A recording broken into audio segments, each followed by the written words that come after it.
Hey guys, what's going on? Paul here. Welcome back to another Cardano live stream. And with the usual guests, we're missing one at the minute, but Pete will probably drop in fairly soon. As usual, it is extremely early for him in Australia. It's not too bad for me, 8 o'clock in the evening here in Ireland. And Josh and Farid are here with me. So, guys, how are you keeping? Fantastic. It's a good day. Yeah, likewise, feeling good, ready to talk Cardano. Yeah, so I put it out on Twitter. I think we said at the end of the last one, we're going to try and start doing these more regular. So at the minute, these streams, which are going to be the same as we've been doing up to this point, are going to be mainly focused on Cardano, what the latest news is. It's going to be more a laid-back conversation between the 3 or 4 of us, maybe other guests, different weeks coming in. Any topics you guys want us to go through, make sure and let us know in the comments down below, and share it out as well. The more people we have in here, the better the conversation I think we can have. And going forward, we're going to do this every second Monday. So with 2 weeks, we should have lots of different topics to discuss. And especially as we get into the summer, I think later on in the summers when the markets might look a lot better than they do right now, things probably be a lot more topics to discuss then. But let us know where everyone is tuning in from this evening, this morning, or wherever you are. And who wants to kick us off? Any highlights from the last week, or is it 2 weeks since we done the last one, guys? And I have a few topics that I want to touch on, but I'll go to you guys first. We have things like Pragma was announced, Builderfest, Catalyst, stablecoins, V2s, different protocols coming out. So we'll get through all them types of things. But Josh, what do you think of the last 2 weeks, or any highlights from you? It seems to me like things have been pretty easy and steadily going. It does seem to me like the FUD that has been surrounding Cardano from external sources has really picked up in this past month, which I mean, like, you know, people get bothered by it a lot, but I think it's a good sign for me personally.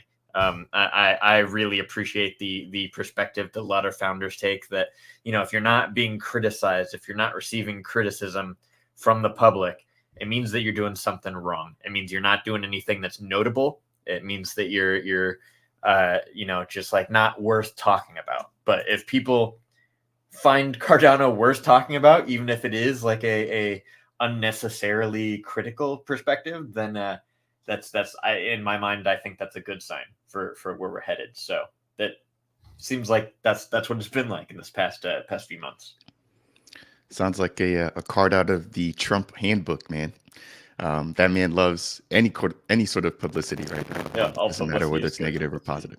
Yeah, exactly. Yeah, no, you raised some really interesting things there. For me, it's been governance. I just mentioned this to the both of you guys before jumping on here, really trying to understand the chain hard fork, what's going to be happening over the course of the next couple of weeks. And there's just been so much documentation, so much content coming out from the Intersect MPO, a lot of the Latin American community. I know that we saw, I don't know if it was parts of the Cardano Foundation or if it was just a part of the IOG team actually in, I think it was Argentina for some barbecue and just to sort of round the troops, right, when it comes to governance. So that's been sort of my focus. I've actually got some pieces of content coming out focusing on governance, and I'm hopeful to sort of like begin having more and more coverage around that particular topic going over into the next couple of weeks. Now, Paul, you raised a lot of other topics, so I'm excited to jump into those as well, right? Pragma being one of them, and obviously stablecoins. There's been a lot of leaks and a lot of teases there, so I am all ears from here on out. Yeah, actually, I don't know, Josh, is it just me or Farid, your audio is crackling a small bit? Yeah, I'm getting it a little once in a while. Not super consistent, but it's usually towards the end of your sentences. I don't know what that is. Give me like 2 minutes. I'm going to go in hardwire and I'm going to reset my microphone. Paul, are you able to take me down for just a second? Yeah, and you can just wave or whatever when you want to come back up. Okay, so down to 2 for people tuning in. We will have Farid back in a few minutes. Pete might be having a bit of a sleep in. We can give him a hard time about it if he makes it by the end of this stream. Oh, we will. But one other thing on the stream that I said in the beginning, we're going to do these every 2 weeks going forward. We need a name for this podcast series. I put it out on Twitter. I'll leave a link to that one below for anyone who wants to check it out. there's some interesting suggestions for naming this podcast. I think if we're going to do it that it's dedicated to Cardano, it'd be good to have some type of branding around it. But any that stood out to you, Josh? Oh man, there are so many that stood out to me. Somebody suggested the Kardashians. That was a good one. The Card Avengers. That was a fun one as well. I feel like on more than one occasion, somebody has suggested the Fantastic Four, which I think is really fun. I'm a huge Marvel nerd myself, so I wouldn't be opposed to that one. Rick McCracken coming in with the Crypto Gangstas. Yeah, maybe not thematically consistent, but yeah. And then Carolina had a ton of them that I thought was a lot of them were really good. I'm not opposed to like layer 4, maybe not like, you know, strictly Cardano specific, but yeah, there's a lot of people that are suggesting some good stuff out there, so it'll be hard to choose one. Yeah, keep the suggestions coming. We're open to anything. And this point here by Chetas about we need to spread the words about Cardano outside of the community. Cryptocurrency subreddit is censored on X. I see most of the tweets are from community members. What approach and platforms should we use? I think it comes back to something that I've been thinking a lot about over the last while, is that a lot of us, even here that do Cardano content, we're talking to the community that's already converted. We're not talking to people who are outside of Cardano. And I find that even with my own channel, and probably part of that is down to I have Cardano in the name of my channel. I have debated, do I take that out to try and target a bigger audience and share what's going on with Cardano? I don't know. It's something that I'm over and back with for a long time now. But I think when a lot of us, we talk to the same people, it's the same community that we're targeting all the time. See, Farid's ready to come back. And I think we need to open it up that it's talking about the individual projects more so than talking about Cardano does this, Cardano does that, because people coming into crypto aren't really looking for the layer 1 chain. They're looking for the different projects that are being built on it. So putting more focus on them, because they're the ones that can pull people into the community, and they come in to use the dApps or use whatever projects they're building, and then they start to explore the chain after. But that could be a full podcast in itself, I think, and something maybe we'll have a talk about ourselves and see about different approaches, maybe do one full podcast on it. There might be other people out there that we can pull in, but I think it's even diversifying the content that we're putting out. Sometimes when you read through the different threads, especially on X, from people in the community, they come across as maximalists sometimes, and we need to take that away, that it's not just Cardano is the best and nothing else can compete. We need to talk about what's good, but also be aware that there are things that other chains can do better right now. So I think if we open up like that, then you're able to bring more people in. But what do you guys think? Yeah, you know, this is something that I've thought of in my content for a long time. I talk about this a lot on my channel, how I don't consider myself a Cardano maximalist. The reason that I create Cardano-based content is because it most aligns with my principles, and that's what I want to help support. So it's for me, it's a philosophy thing. I do it because I love it, because I want to see it thrive. But I do think that there is a future with other blockchains as well. So the answers that I have come up with that, I mean, is like, as I continue to create Cardano-based content, I do a lot of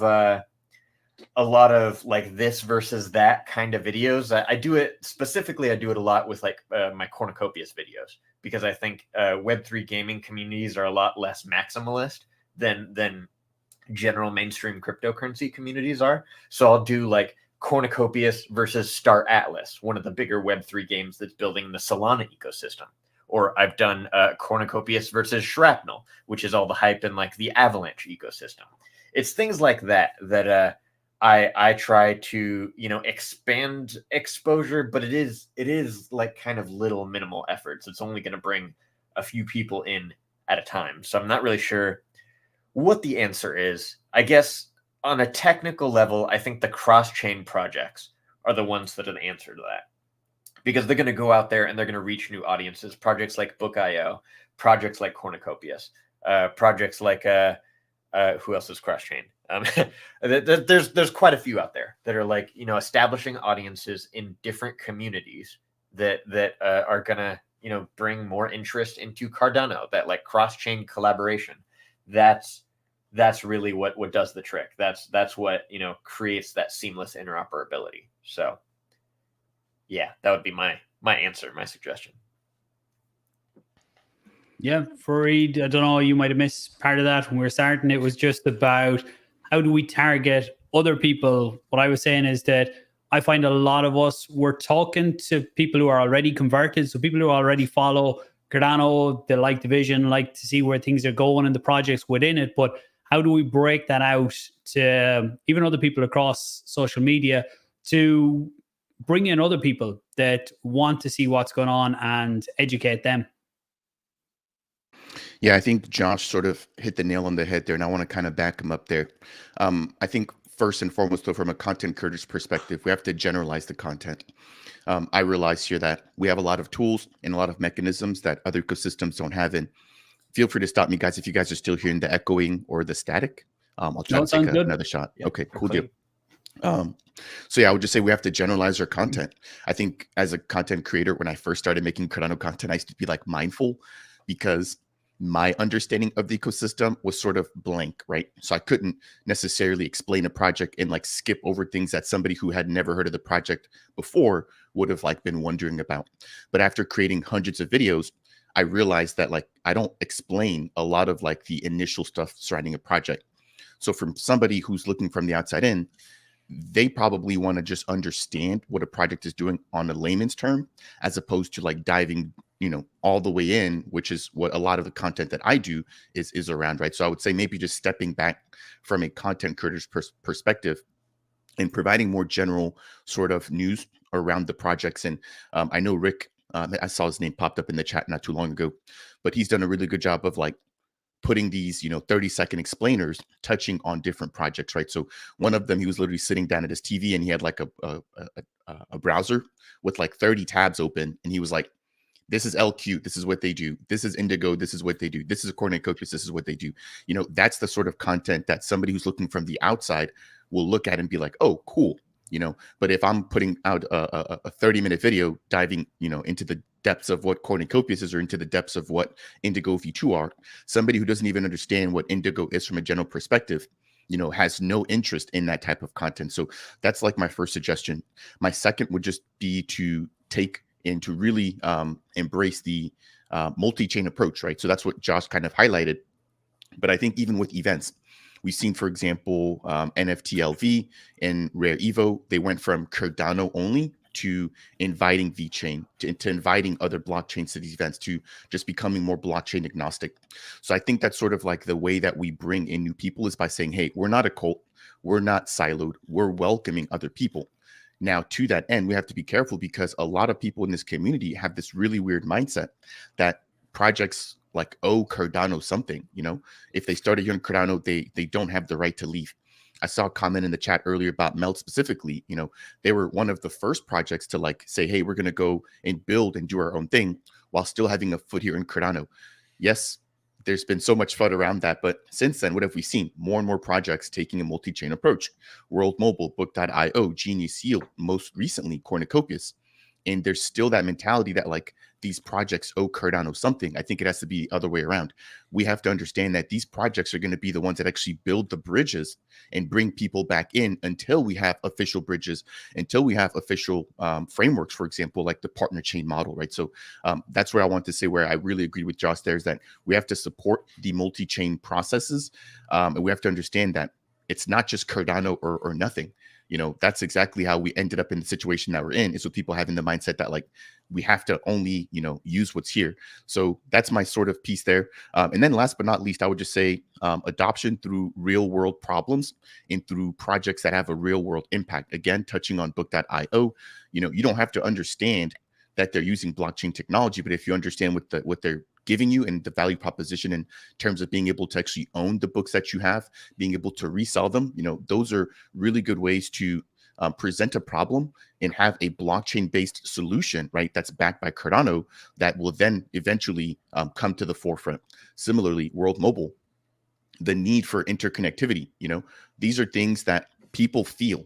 They don't have to know that the answer or the solution is built off of Cardano, but after they use World Mobile and they maybe want to find out a little bit more, then they could dive into what's being used to provide them that service, which of course would be Cardano or whatever sort of SDK or protocol that is underlying there. Yeah, I think there's a lot of good points there, and it is about having an easy way for people to come in and use the dApps. And you even want the onboarding process to be that people don't need to know what chain they're using or that they're even using crypto underneath it. Like gaming is a really good example of how you can onboard people like that. I was talking to Thomas from Twin the other day, and they're looking at tokenizing real world assets. I think both you guys, Farid, I think you've interviewed him before. Josh, I'm not sure, but I know you're familiar with the project.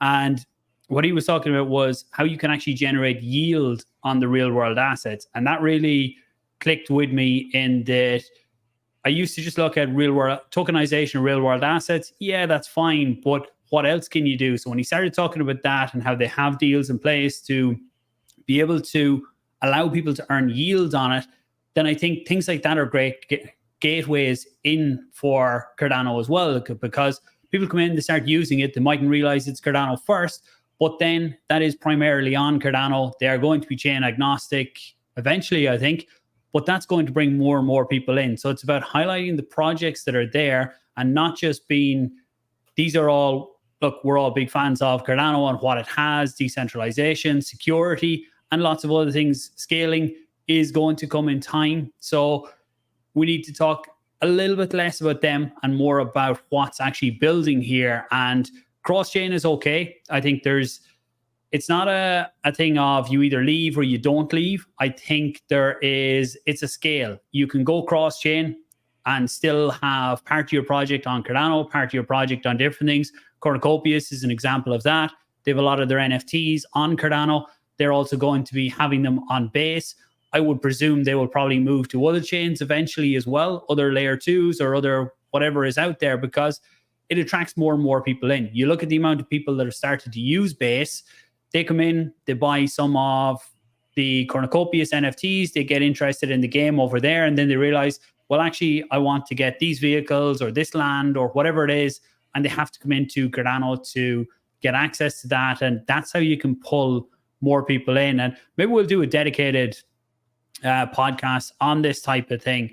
Let me see what I'm missing in the comments. If you guys want to add anything there before we move to another topic, I'll see what I've missed here.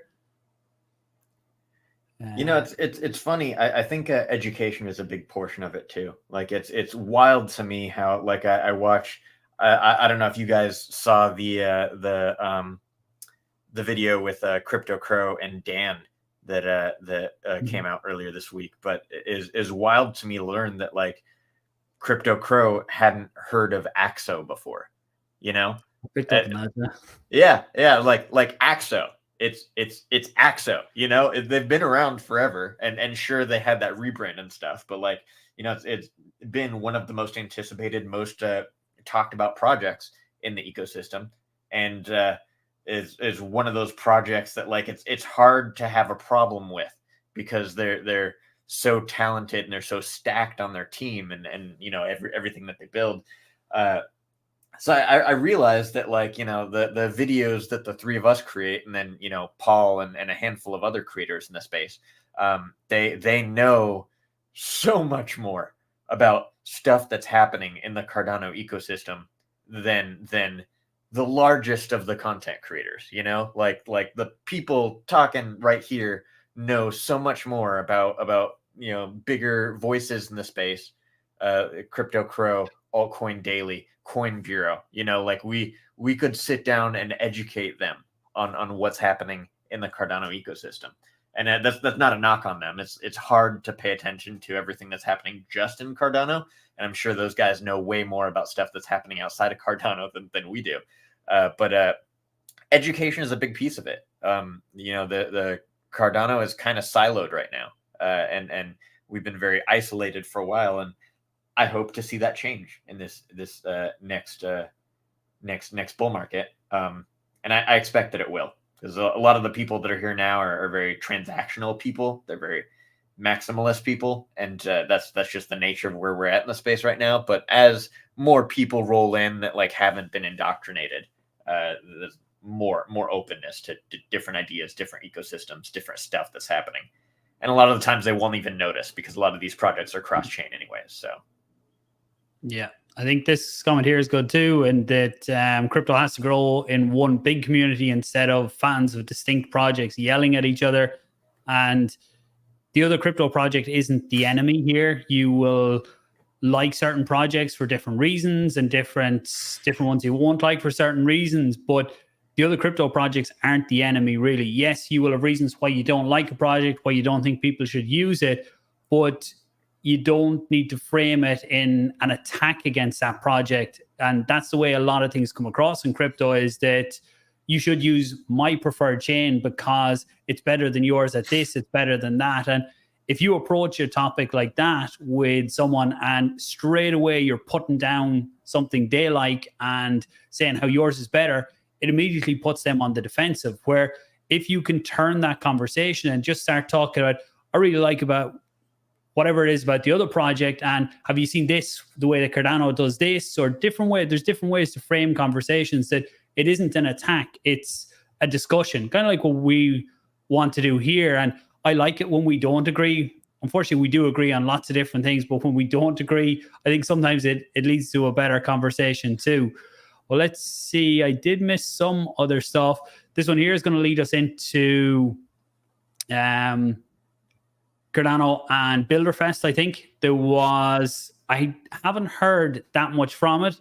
Some of the developers that I follow, I've seen some very interesting tweets about different conversations that have happened at Builderfest, but have any of you guys heard of it or heard anything interesting from it? Let me see. Can I find a picture? Was there 200 developers from Cardano? A lot of the bigger names that I follow were there, and getting all of them people into one room. Even within Cardano, I find that a lot of developers are siloed, and they're all building similar solutions for the same problem. But instead of working together, a lot of times different projects, and I've seen this from what we're doing with the aggregator and that we're trying to solve problems, and different tools that we're going out there to try and use, especially for the indexer we built. There was 10 different tools out there that we could have used to build it, and they were all kind of doing the same thing, really. So I think now that we've got all of them people into the same room, I can't wait to see what's going to come out of that. Hopefully I'll be able to get a few of them together and do a stream like this to find out some of the big things, some of the big takeaways for them. But have you guys heard anything or seen anything from it? I mean, I saw some pictures, saw some videos that, like, you know, it was really cool to see. And I was glad that it was happening. I think it's the right kind of event to be hosting, because I'm a firm believer that collaboration beats isolation every single time. So I think that, you know, people getting together, building in this space, getting together, collaborating, and figuring out ways that they can add value to each other's different projects. That's how we advance in this space. So I saw some pictures and some videos of just people chatting in like big circles, listening to like one person talking about something like that. That kind of stuff puts a smile on my face. So is good to hear about it. I hadn't heard much details or specifics or anything, but I'm very glad that it's happening, and I'm very supportive of it. Yeah, that's the one that you just sent me there, Farid. Thanks for the image. So people who follow different projects or that closely, sometimes you mightn't actually know the faces. You might just know the names or different people that are behind it. But I can tell you a lot of the people I consider the smartest developers on Cardano are there in that picture. And people that I follow, when there's different things come up with people saying this is wrong or this is an issue, or there's a few people that I will always go to looking to see what's their take on it. And that's where I start my own research. But Farid, anything you've heard from it or any feedback on it? No feedback specifically. One thing that I would have loved to have seen would have been a live stream of the event. I know for the Project Catalyst funding round number 12 kickoff, there was a full live stream, you know, documenting the breakouts and talking about what's going to be new and what's changed and all the new categories. So that'll just probably be my piece of feedback there. Now, just taking a look at the agenda, really, really interesting talks.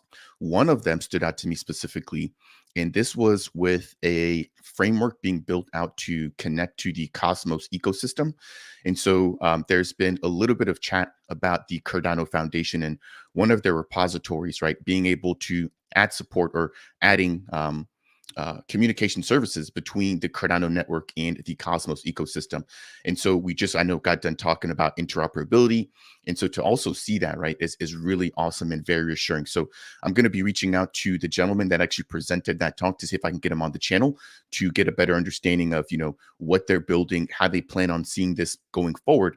But do keep in mind that it is, I believe, just like a pilot operation right now. So, nothing obviously is deployed on the main net, but just taking a look at that from an interoperability standpoint, that was probably like one of the biggest standouts that I saw. There are also some different courses and talks, surrounding real world assets. We heard from Adam Dean talking about EUTXO management. And so these are things that, like, I would love to hear these very difficult concepts being broken down by some of the brightest minds. So again, that's why I'm sort of like really harping on the fact that I wish that this would have been recorded and shared with the general community. Obviously it benefits developers, but I think that this could have provided a lot more benefit to some of the general ecosystem that maybe aren't as clued into some of these deeper conversations. Now, I know day number 2 was focused solely on like networking, sitting down, sharing code and ideas. So maybe that was like a more intimate session, but I think that day number 1 should have definitely been recorded and shared with the Cardano community in order to help us get a better understanding and just educate, right? I think, again, a lot of people underestimate the value of content. So hope to see that next year and hope to potentially just even be in attendance, as a content creator, to be able to give some of these developers an opportunity to reach a bigger and a broader audience. Yeah. I don't know if any of it was actually recorded. I know I seen on one of the YouTube channels there was a stream, but it was lunch or something like that. So I forgot to go back to it and see if anything happened. But the actual talks, I don't think there was recorded publicly anyway. I seen different guys that were at it posting pictures of certain slides and things like that. I think there was a lot in around ZK and roll-ups, and scalability was a big talking point there as well, on what's going to be possible for Cardano. And that's why it's great to get people like that all into the same room to talk about it, because these are the people who are deep down building, and it's not just IOG that are building, or even if it's IOG building the core, these are the people who are trying to build on top of that. So having them all come together to be able to say, well, this is what we actually need. I think we sort of seen this when we started to see dApps going on to Cardano, was that initially the chain didn't have exactly what we needed. Farid's gone dark. I'm not sure if that's on purpose, but initially, I think the initial vision for Cardano didn't have everything that dApps needed. And then when the likes of SundaeSwap came online and people started trying to build, then they realized, well, we need to start going in different directions. And I think we're still there. We're still looking to find where the chain needs to go in the long term and adding on the additional stuff. And that's what each hard fork is doing. It's bringing in the additional things that we need. So let's see, actually. Hey, Blockjock, good to see you. There was questions earlier actually about USDM and retail. Is the retail side open yet? As far as I know, it's not, but be good to get clarification from the team if you're still in the comments. Carlo is balls deep in Cardano and likes it, building from fundamentals. Hail Chang, waiting on midnight. World Mobile, love Wi-Fi, many things, but Cardano doesn't still have one killer app. I suppose if you look at any chain, what's the one killer app that they actually have? I don't know if any chain has one killer app. I think we're still waiting to see what that is. I agree, Cardano doesn't have that yet. Will it be something like Axo, who uses the EUTXO, completely different? Will it be Cornucopias that blows up due to gaming and how many people can come in there? Will it be World Mobile, what they're trying to do? Or will it be something else that we haven't even seen building on the chain yet? Because one thing, it's getting a lot easier to build on Cardano. 2 years ago, it was extremely difficult. It's still not simple to build, but it's got a lot easier. When you look at the likes of Demeter and how you can spin up infrastructure so easy, you have Maestro with the APIs, you can spin up a fairly basic dApp very quickly. Obviously, you need to build the contracts fully and then get your audits and that. But I think some of the killer dApps for Cardano haven't been built yet, or maybe haven't even been thought up fully yet, that we will see different ones come out as the building on chain gets easier. And as we even have layer 2s and roll ups where you can roll back up to Cardano for security, but build your dApps that need faster settlement and everything on layer 2s or side chains. Let's see what else I've missed. Simcoin, good to see you. I think a regular at this point to any streams that we do here. He agrees with Call Me. We can't be so naive to think that all chains have good intentions. We're literally changing the infrastructure of the world. Yeah, definitely not all chains have good intentions. There's lots of chains that are started up by VCs, for VCs, to make more money for VCs. But when you have other people that buy into the narrative that's being sold there, the way that you win them people over isn't attacking the chain, saying this is wrong and that's wrong with it.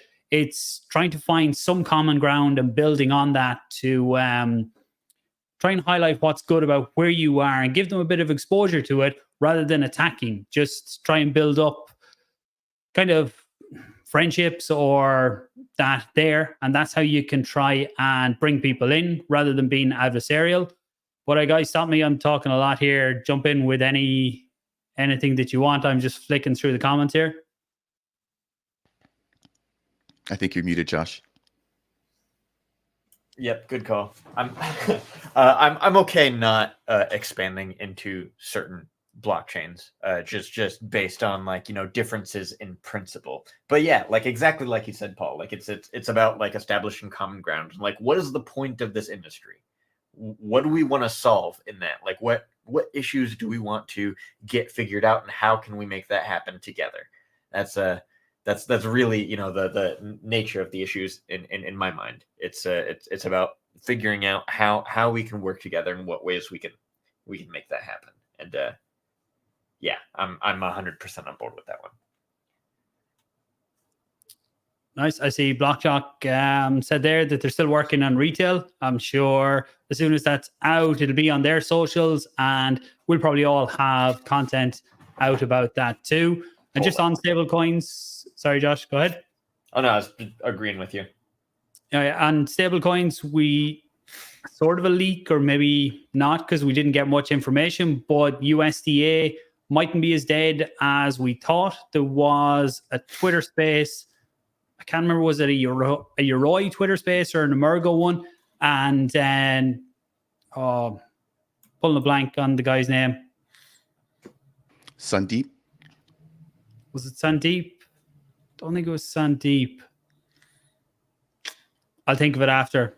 Yeah, it doesn't really matter. I had him on the channel at the summit nearly 2 years ago now in Switzerland. But he was saying that we'll get an update in the next 2-3 weeks, maybe in the next few weeks, he said. So USDA might be coming back. I think it'll be like anything else. It'll be the liquidity. It's more stable coins coming in will be great, but it's liquidity that we actually need. And it's incentives to help attract that liquidity. Why should people mint stable coins to put them onto Cardano right now? That's the question we have to look back to. And how can we get incentives for people to put their money in? Because most people probably think, I think anyway, the market is going to go up from here long term. So I keep most of my funds exposed to crypto and exposed to that potential upside and potential downside rather than stable coins. I hold some stable coins, but if there was more incentives, then maybe I'd be willing to hold more stable coins because I can still get some exposure there and get more upside. Let's see. Yeah, Charles is definitely doing the rounds on cross-chain spaces. One with Solana, Algorand, XRP, a bit less successful. Yeah, Charles and the XRP community don't have the best relationship. And I think that one's going to be hard to mend because most people don't see too lightly on different comments that were made in the past. H-bar, either of you guys familiar with it? I see comments about, where are we? Here we go. Thoughts on H-bar, a lot of similarities to ADA. The only things I know is it's a DAG infrastructure, or it was a long time ago when I looked into it, rather than being a blockchain like Cardano. But I know there was stuff recently about BlackRock where supposedly tokenizing a fund on HBAR, and then it doesn't turn out it's that. It's a company who holds a fund on HBAR. They're going to tokenize, but it's not BlackRock directly. I haven't looked into the full specifics, but there was definitely a lot of movement in the chart. But either you guys familiar? Nope. Yeah, I don't keep up with it either. Again, too knee deep into Cardano to be focusing on other stuff outside of it. Yeah, there's a couple of stuff that I've touched on. Like if I was like to brainstorm like a list of different ecosystems that I would like Cardano to interact with, Polkadot would be one that I think is very consistent in terms of principle. They have very much had their heads down building, just like Cardano has. They're very high on decentralization, even beats the Cardano blockchain in a couple of different metrics. It's a good one that I'd really like to interact with just based on principle. I also like the Avalanche ecosystem. I know that one is a little controversial in Cardano because Avalanche is pretty riddled with VCs. But the thing with VCs are not inherently evil. Like they are transactional and like their whole goal is to make profit. Yes. But like if your business philosophy is to work with and add value to projects that you invest in, and it's much more of a relational type of philosophy of how you contribute and how you make that profit happen, then it's not as damaging if you're just like transactional and looking to flip assets for profit at the end of it. So like I think it's people got to remember that it's really about the transactional attitude that is damaging and not so much VCs directly necessarily. And I think Avalanche is doing a lot of cool stuff. I think Avalanche has a lot of powerful technologies, and it's not as bulletproof as I would like in terms of like uptime and stuff, but still one that I think could be worth interacting with. So yeah, those would be probably the two at the top of my list for ones that I would like to see Cardano interact with. Yeah, I think Avalanche, a lot of smart people I follow really rate the technology of Avalanche. I haven't done a deep dive myself, but from its foundation, it does seem to be fairly solid. On the uptime that you mentioned there, I haven't looked much into it. That does seem to be an issue with most blockchains that go really high scalability, is the uptime of the chain then and running into issues there. And that's why no chain, not even Cardano yet, has solved the trilemma of security, scalability, and decentralization. It's a very hard one to get there. There's a lot of research there that Cardano might get there someday, but right now, as an implemented solution, no chain, in my opinion, has got there. Algorand is another chain that a lot of people that I follow really like the technology. It's another one I haven't jumped into with John Woods there. People who are long-term in Cardano are probably very familiar with him. That turned my attention to the project. I follow on a high level, don't hold any, but it's one I can never understand why it never done that well from everything I've heard of on a high level of how good it is underneath, but I don't know why. Is it one either you guys follow? No? As you can tell, we're Cardano maxis, Paul. Cardano maxis. Maybe that's the name for anyone joining late. We're trying to come up with a name. We're going to run this podcast or stream every 2 weeks now, and maybe I'll put it out on different networks as well. So we need to come up with a name for this. So we're open to any suggestions. And Vineet, thanks to the USDM guys, couldn't think of the name. I hate when that happens. All right, let's catch up on the comments and then we will see. I think I've probably missed some comments. If I have, just ask them again. Not missing any on purpose, but any questions you want. We have roughly 20 minutes left for the stream. So if you guys have any suggestions, let us know. Two things to highlight are two projects. The V2 have gone live of Liquid Finance. V2 went live in the last week. From what I've seen, the biggest things are it's a lot faster now for using it, and also multiple collaterals for a loan. Previous to this, it had to be one-to-one. So I do need to get time to dive into that. That's definitely something I like, with the likes of butane bringing out their synthetics. That's one of the big things I really like there, as well as having multiple assets as collateral. So you're not just as exposed with the price of one asset dictating your loan to value ratio. Another one is Indigo. I will hopefully have a video out on that one tomorrow. V2 is now live, and actually the governance proposals have passed. So there's a few new parameters in there. The most important one to note, I would say, is the interest rate. So previous to this, you could nearly just get free money on Indigo. You weren't paying any interest on it. But now when you mint a CDP on Indigo, you're going to be paying a daily interest. Now it is small.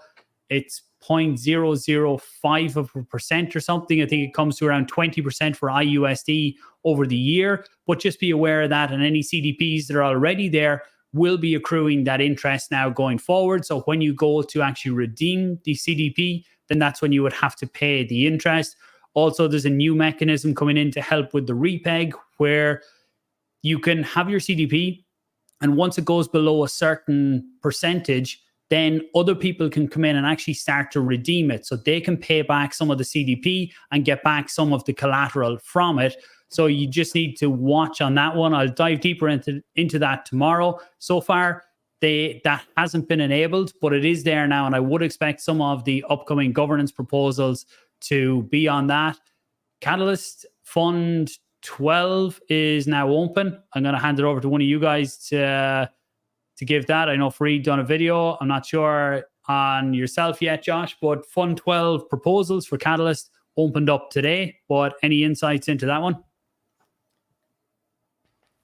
Yeah, I'll jump in here very quickly.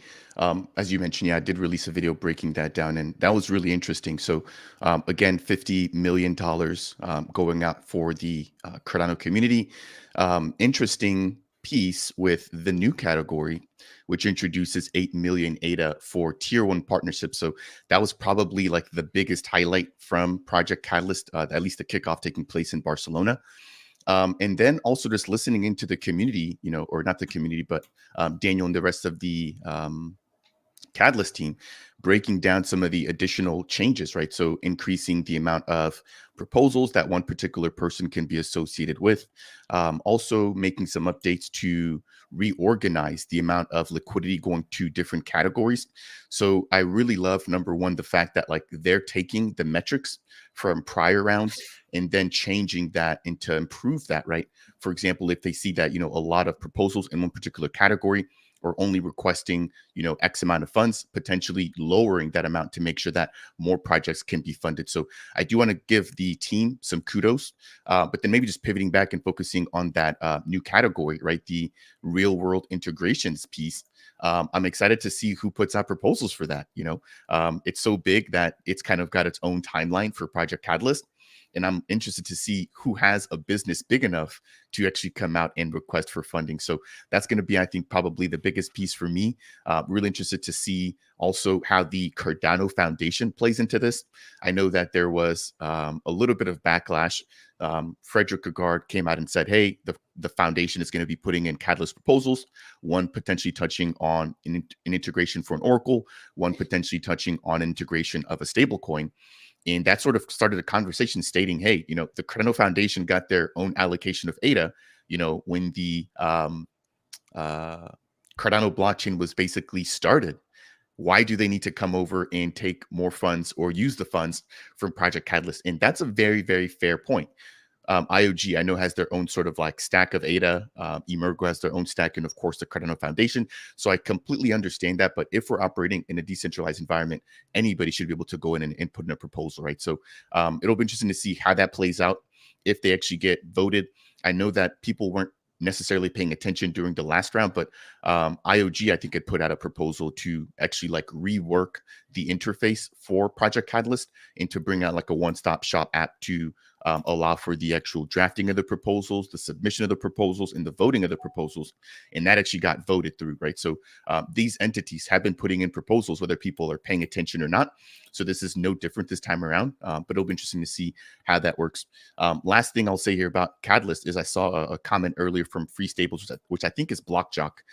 So thanks for that question. But he'd asked about bootstrapping USDM liquidity through Project Catalyst. And I know Daniel Rabar came out and said very adamantly last season that Catalyst funds cannot be allocated for bootstrapping liquidity for different assets on Cardano. So unfortunate, but it's interesting with the shift. If they maybe begin to think about that, right? Maybe we take 1 million ADA, right, out of the 50 million going out and say, hey, we're going to create a new category for liquidity bootstrapping, to where the only proposals in that particular category are focusing on which projects provide the most value that also need the liquidity, right? So that would be, I think, a category that a lot of people probably be interested in, especially with the ongoing conversation about stablecoins, USDM, et cetera. So all in all, really excited to see everything kick off. For anybody who missed it, check out my video. But in a nutshell, it does kick off on April 26th, or it did kick off on April 26th.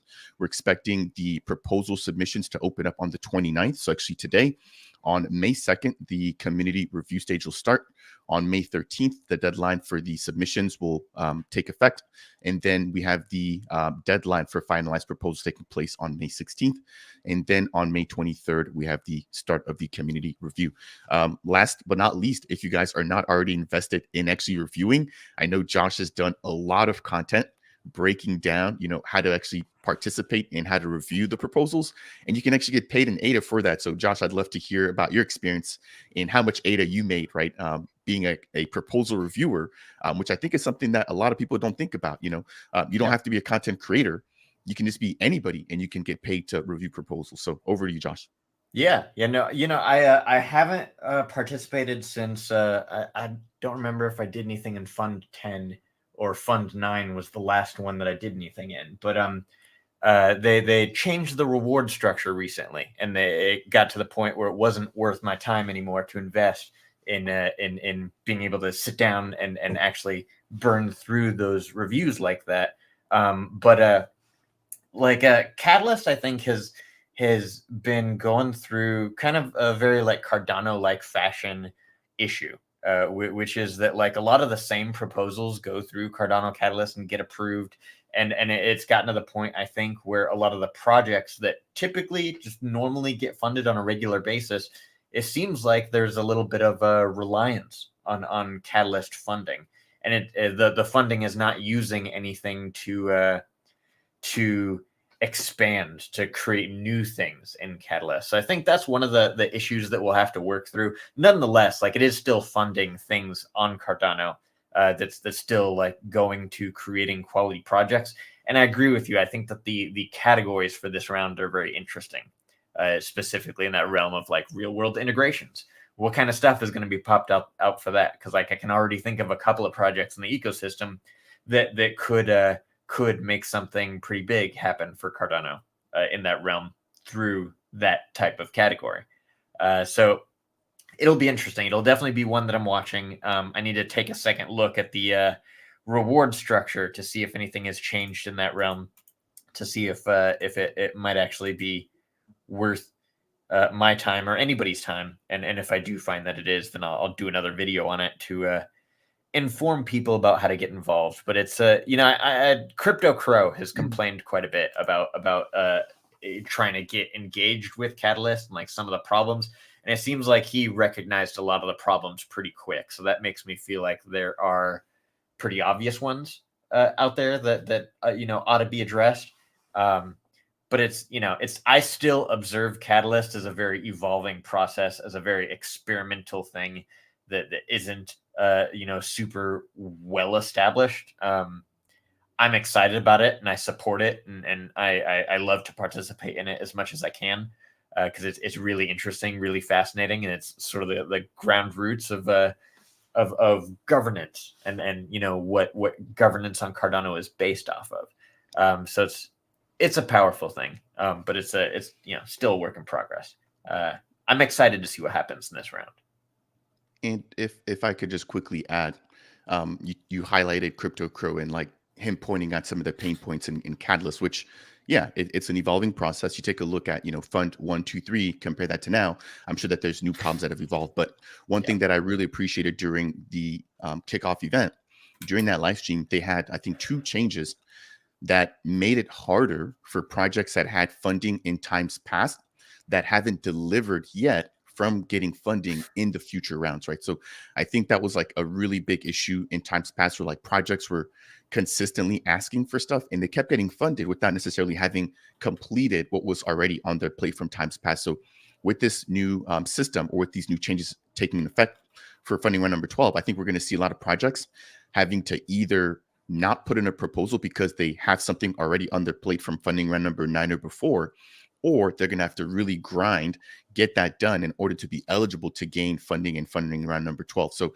I think this opens up an opportunity for projects that have like tried in 9, 10, and 11 that didn't get the funding to finally have a little bit of breathing room, in funding round number 12. For example, I know Genius Yield has been trying, to get options. And I mean, Genius Yield has shown like they built, they're open sourcing their smart order router. They're open sourcing their core code. They've got a DAO for future decision making, etc. So like this team has shown us that they can deliver, but for them to not have a single Catalyst proposal ever funded, where some projects got like 4 or 5 funded in the last round alone, I'm just like, man, something has to give. So hopefully this opportunity, brings in new projects that have never been funded before. Yeah, and that's good. That shows that they're paying attention, and I appreciate that. Yeah, I think even the likes of Genius as well, that's a huge debate, not just them, but in general. If you've done a fundraise in the community, can you apply for Catalyst funding, and how much have you raised, and things like that. There's so many different dynamics to look at. What Vic says here about the new real world integration proposals, that if a company's already earning millions in revenue without blockchain, you'd have to be selling crypto to them. So I think that is a good point. I think the new fund is probably going to evolve over time as well. Was it 5 million a company needs to be earning in revenue or in turnover to be able to apply for it? So they are looking for bigger companies to start. Maybe we'll see that starting to come down in time. And this will be an opportunity for companies that are out there to apply to get funding, to see how they can integrate blockchain into their company. And it should bring more real world companies on. But maybe that 5 million does need to come down, because when companies get to that level, they're not so interested in looking at new ways to do their business. It's the smaller businesses that might be more interested in trying to take that approach. And just on the liquidity one of using Catalyst for liquidity, I think Catalyst right now, like you guys have said, isn't going to be for that. But maybe when we have full on-chain governance, that's where you can apply for that. And I think that even having a DeFi DAO, where you have a group that comes together that applies for funding, that then the DAO is the one that controls where that liquidity is spread within the community. The thing on it, though, is that, and this is definitely a discussion I'd like to have on governance someday, especially if, Reed, you said you're diving deeper into it. Maybe we'll do a specific one looking into governances. There's good and bad governance. If you start handing out 100 million, 200 million to projects that are building, they all do have to go and sell that ADA to build, because not everyone is going to accept the ADA for the projects when they're paying their developers or suppliers or whatever it is. So they do have to sell it. So that does put sell pressure. So you want to make sure the projects that are getting funded are actually going to do something good, that are going to encourage more people into the ecosystem to counteract that and put, I know not everything's on price, but look, we all do look at price, and we don't want to see the price tanking down. I don't think there's anyone, no matter how into the ecosystem they are, wants to see that. So you need to look at all these different angles. And we're coming up on the last few minutes. I'm trying to think, what did I not touch on today? Anything well, there's loads we didn't touch on, but anything we should have? I think Pragma was one of the things you highlighted earlier, and I know we're talking about Builderfest. It's really good to see that projects like that are finally getting much needed help and much needed exposure. They've been obviously contributing here. A lot of projects, for example, like MinSwap. I know the Matera team are going to be using them. I'm not sure if Indigo V2 ended up using Icon, but In a nutshell, I know Sunday Swap, a lot of the biggest protocols here are using their tooling, right? So it's only fair that they get the support. And it's good to see that something like Pragma is starting off with the focus initially in Cardano, but then with the actual plans of going multi-chain, right? So again, really hitting the nail there with that multi-chain approach. I think it's inevitable, whether people like it or not. It's the future. But it's good to see, I think it's Amaru and then Icon being sort of like the Kickstarters for Pragma in the adoption of open source protocols here in Cardano.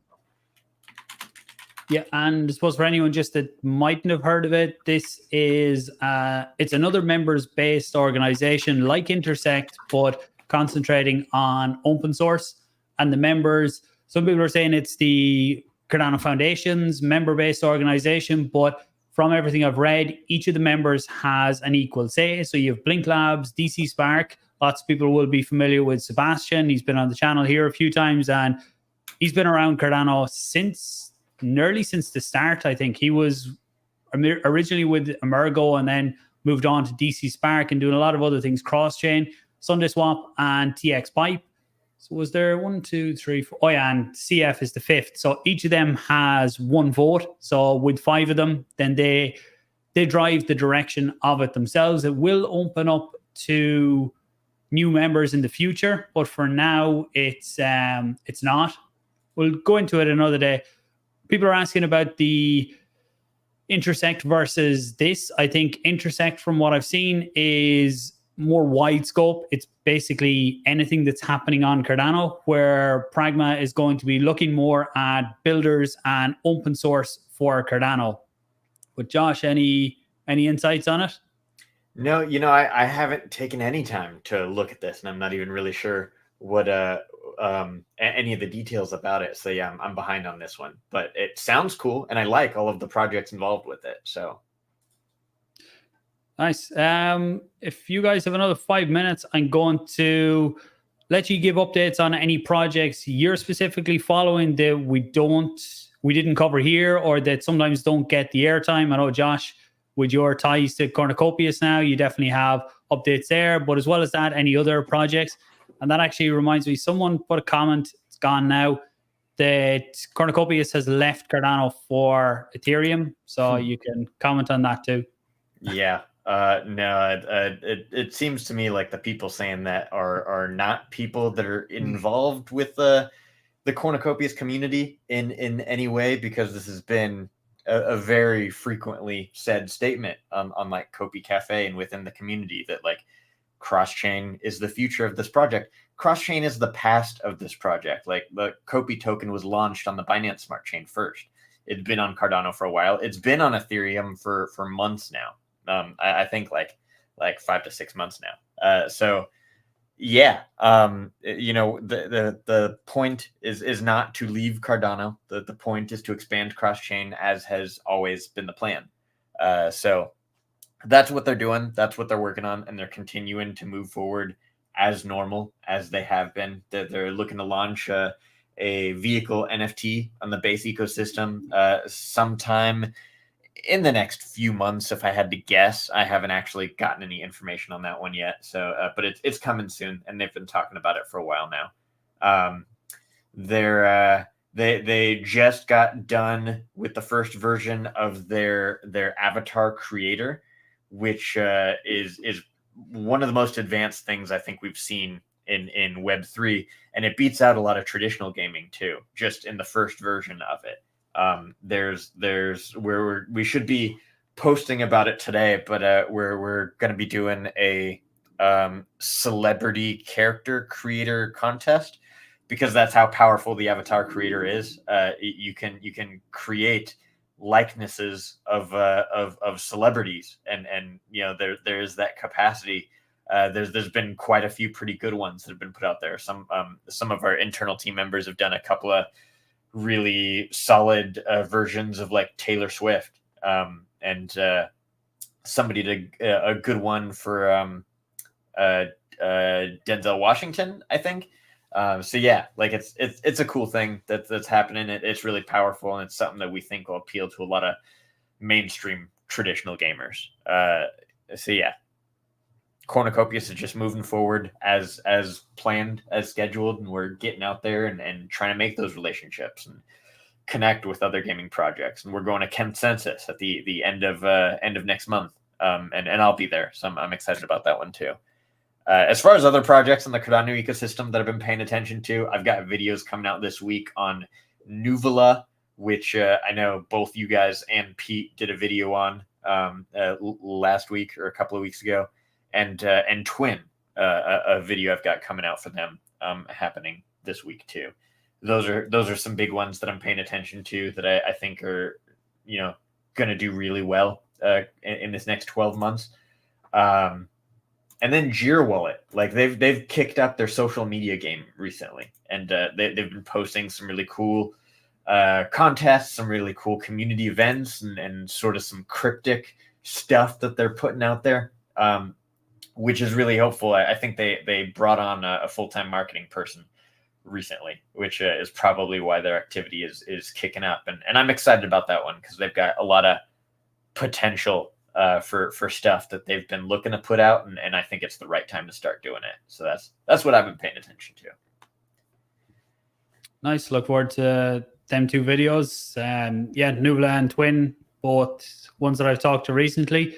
Seen some interesting talks around projects like Nuvola and how much control in a decentralized project is okay to have, like how much of the storage capacity of Iagon would be acceptable. That's another one for another day. I don't think they will get to the levels that maybe initially when they spin up and before other people come in and set up their own nodes, and before the ecosystem really gets bigger there with more and more people coming in to help make sure it's decentralized. I wouldn't like to see any one entity taking more than 5%, really, maybe up towards 10% of the overall storage capacity of any network. I think then it would start to affect decentralization. I know House of Titans, people keep tagging me in that. That's another one. I think if you buy the NFT, then you get access to the rewards. Not one that I've looked much into, but definitely one I need to take a look at. But Farid, any projects you're following? There's quite a few. I feel like I probably talk about them in all of my updates. I've tried to scramble and put together as much stuff as I can on those bits. But World Mobile, a big one. There's been a lot of talk, and number one, how they're just really knocking it out of the park. But then number two, how their WMT token has been really outperforming the majority of all of the Cardano native assets. It's been crazy. I was doing a live stream with Rob, a World Mobile ambassador, not too long ago, and we're chatting about how somebody decided to short the World Mobile token where it currently sits. And I'm just like, I don't know if that's a good idea. Obviously everybody can do whatever they want, but the person basically came to the conclusion that all of the recent price growth had been really, what's the word that I'm looking for here? The recent price action. Overbought. It was overextended. That like there was really no substance to the price appreciation. And I'm thinking the complete opposite.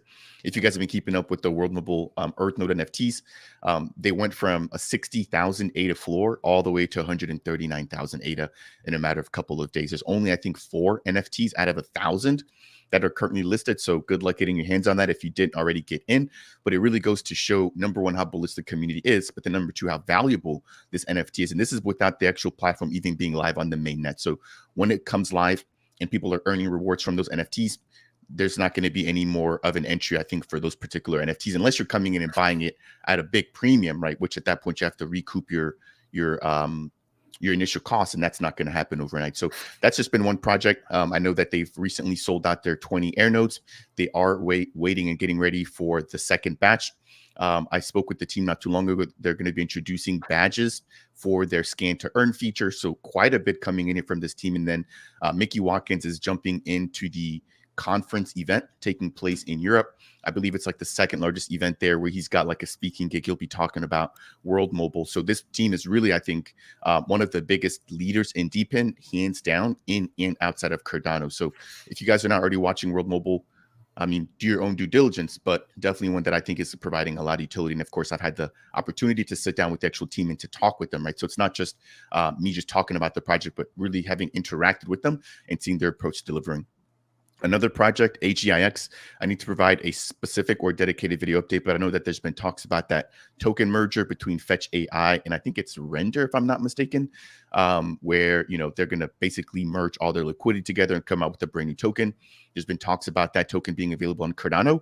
And if that's the case, I mean, imagine the top 3 AI protocols coming together and having a token that's on Cardano, the amount of liquidity, the amount of trading volume that could come from that or that could result from that would be massive. So I'll provide an update surrounding that soon. I've reached out to the NewNet team as well. They've been talking about getting some things launched. I think it's OpenCog Hyperion, if I'm not mistaken.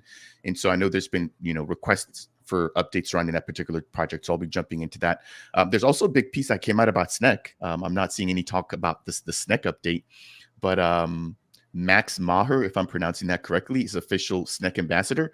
And he's got a YouTube account with, I think, over like 500,000, you know, subscribers. So imagine in the heat of the bull, and if he, you know, creates a video talking about SNEC or just highlighting what the SNEC team is doing, that could be huge for, you know, visibility and people jumping into Cardano. And I know he has talked about other Cardano projects in the time past. He's talked about Cardano in general. So it's really good to see that he's finally taking a deeper look and being associated with, I think, one of the strongest projects in the Cardano ecosystem. Yeah, people might consider them a meme, but their community is like, you can't, there's not many other projects that have a community that match up to SNEC. I think the only other projects that I see with a similar community would be Cornucopias, or for example, something like World Mobile. Those are like probably the 2 strongest communities that I've seen so far. There's another project, I know people love to hate them, that's Meld. They've acquired their VASP license. They've got USDT, USDC, ETH support now on their blockchain. So Meld, don't sleep on them. Again, I know people like to give them a lot of FUD, but they're definitely one that I think will provide a lot of value. And yeah, they're just not doing things like we've seen with other lending and borrowing protocols. In closing, Josh already sort of touched on Cornucopias. I know there's been talks about Book.io in their Book of Beard or their Beard token, which is really cool to see. I think the token's taking a little bit of a breather now, but it's good to just see, you know, teams innovating and putting stuff out there that isn't necessarily, you know, also serious. So I could keep going down the list. I mean, there's a lot going on here, Paul, but for the sake of time, I'll turn it back over to you. Yeah, nice. Thanks for that. I think I need to go to that point earlier in the stream, as we'll be doing them more regularly. Said earlier, every 2 weeks now, we're going to do these on a Monday. So we'll try and maybe get a bit more structure to it, but still have a good portion of the stream for taking questions from people who tune in with us, because that's really, I think, where the value comes for this. And I enjoy the conversations, talking about different aspects that are the hot topics right now that people want to talk about, get opinions on it. That's all we're doing here, is giving our opinions or thoughts from our own research on what's going on within the community. To everyone, I see we got Rob from Cornucopias there. Good to see you, Rob. Josh gave us the updates, gave us all the leaks so far from Cornucopias. You'll have to rewatch the whole thing to get it. But yeah, it was great to have everyone with us. Went to say Rob again, Josh, Farid, thanks very much for your time, guys, as always. And everyone that tuned in, thanks for tuning in. Do appreciate it. If anyone comes up with a name, let us know down below so we can get this stream branded. Farid has one. Yeah. Hold on. I see Rob, ISPO details announcement imminent. I wasn't going to say anything. Yeah, but, I was going to say, Rob, that is a leak. I think you just leaked on yourself there, Rob. Actually, that was in, anyone interested in that, go and check out the last Kopi Cafe. I don't know if it came out today or a few days ago, but I watched it earlier today and seen the details that right. Maybe you only referenced that it's coming. Maybe the details are coming fairly soon. But anyone interested in Kopi? We got the nod from Josh. It's funny. I forget what's been said in public and what hasn't been. But yeah, they did say that in Kopi Cafe. Nothing more than like ISPO is coming. But yeah, ISPO is coming. Really good comment from Viva Rantex to bring Rob on the call. I think that'd be a really good guest to have here for future streams. Yeah, I think so. Maybe we can start doing guests on the streams too, bringing in different projects or different people from the community that give a good overview of what's going on. And Rob, we need to catch up fairly soon as well for a Cornucopias update on what's been going on. But guys, thanks for tuning in. The channels of Josh and Farid are in the description down below. Pete's is there, but as he didn't turn up today, I don't know what you want to do on that. But we should have Pete here with us the next day. Thanks for watching, guys, and I'll talk to you soon.